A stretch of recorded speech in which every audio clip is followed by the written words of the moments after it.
नमस्कार प्यारे भाइयों बहनों, कैसे हैं आप लोग। एमपी पुलिस कांस्टेबल के फिजिकल की तैयारी कर रहे बहुत सारे अभ्यर्थियों से मैंने उनके फिजिकल को लेकर बात की, उनके विचार जाने।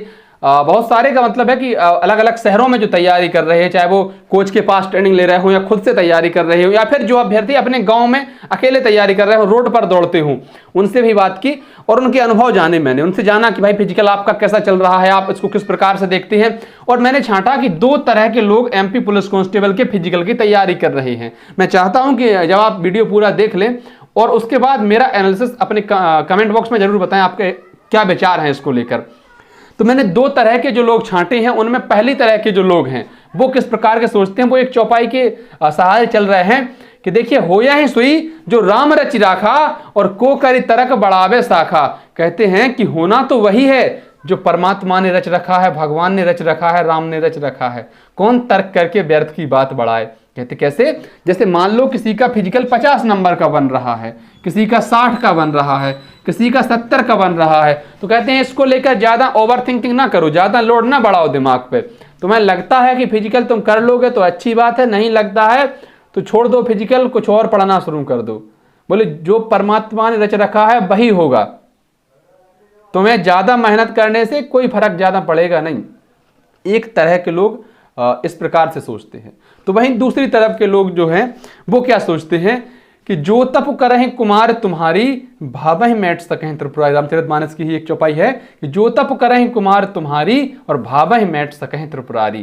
कहते हैं कि अगर तपस्या करें तो अपनी तपस्या के आधार पर भगवान को लिखा हुआ भविष्य भी मिटाना पड़ता है, बदलना पड़ता है। अर्थात कि जो भगवान ने भविष्य पहले से निर्धारित कर रखा है, रच रखा है, उसको भी तपस्या के आधार पर बदला जा सकता है। अगर आप तप करेंगे तो परिवर्तन होगा। तो यहां जो लोग कहते हैं जिसका 50 का फिजिकल बन रहा है, 60 का बन रहा है, 70 का बन रहा है, अगर आप ज्यादा मेहनत करेंगे, ज्यादा एफर्ट्स लगाएंगे तो निश्चित ही इसको इंक्रीज किया जा सकता है।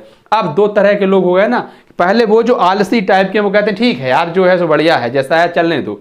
जो कहते हैं नहीं यार, जैसे कुछ ऐसे अभ्यर्थी होते हैं जो स्टॉप वॉच पहनकर दौड़ते हैं, टाइमर लगाकर रोज दौड़ते हैं। उन्होंने 1600 मीटर दौड़ा, 2 किलोमीटर दौड़ा, 5 किलोमीटर दौड़ा, उनको लगा कि यार आज तो समय ज्यादा लग गया। तो भाई दिन भर यही सोच में रहेंगे कि कल कैसे इसको इंक्रीज किया जा सकता है। और कुछ लोग ऐसे होते हैं जिनको जितना समय लगा कहते ठीक है यार, देखा जाएगा बाद में। अब आप किस तरह से सोचते हैं जरा आप भी बताइए कमेंट बॉक्स में। आगे बढ़ते हैं भाई। ज्यादातर अभ्यर्थियों के कितने नंबर के फिजिकल बन रहे हैं, चाहे लड़के हो चाहे लड़की हो, चाहे आप किसी भी कैटेगरी में हो।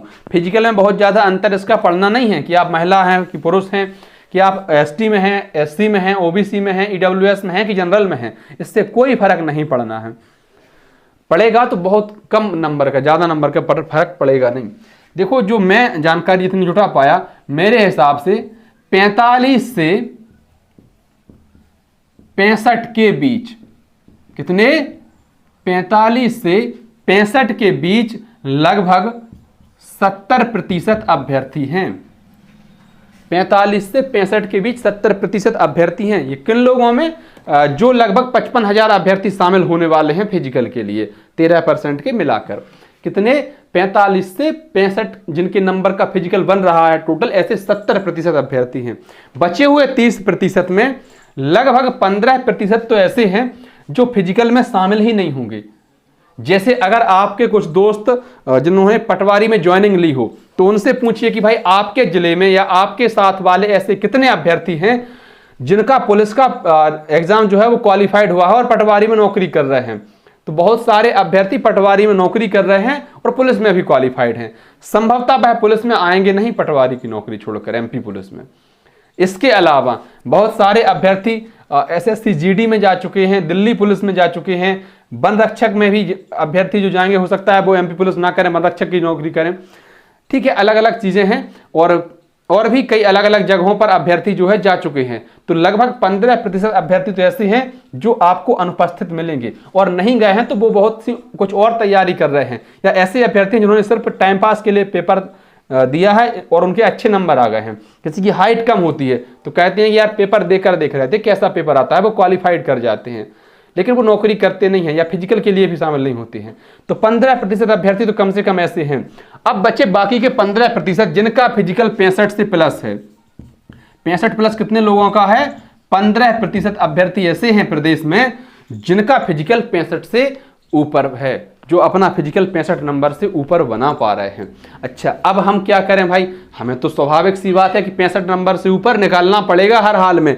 कम से कम कितना, कम से कम आप 70 प्लस तो मानकर चलिए। अगर आप उन 7000 अभ्यर्थियों में आना चाहते हैं जिनको नौकरी मिलनी है, तो प्यारे भाइयों बहनों 65 से ऊपर कम से कम 70 नंबर का आपको फिजिकल बनाना पड़ेगा। आपको 15% तो छोड़िए 10% अभ्यर्थियों में आना पड़ेगा, तब आपको नौकरी मिलेगी। इसके लिए क्या कर सकते हैं, तो दूसरी वाली चौपाई याद कर लीजिए।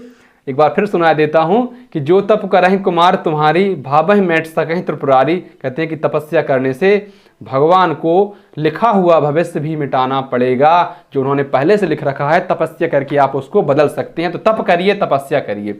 अच्छा, एक बात फिर सुन लीजिए, कितने नंबर, कम से कम आप 70 प्लस नंबर का फिजिकल जो है किसी भी कैटेगरी में बने रहे, इससे कोई फर्क नहीं पड़ना है। मैं अगेन इसको कहूंगा, अगर कोई अभ्यर्थी ये कहे कि वो SC कैटेगरी से आता है, भाई मेरा 50 पर हो जाएगा, नहीं होगा, तुमको आरक्षण का जो लाभ मिलना था वो मिल चुका है। 70-72 नंबर का फिजिकल कर दिया ना आपने, चाहे किसी भी कैटेगरी में बने रहे, मैं गारंटी से कह सकता हूं कि आपका श्योर सिलेक्शन हो जाएगा।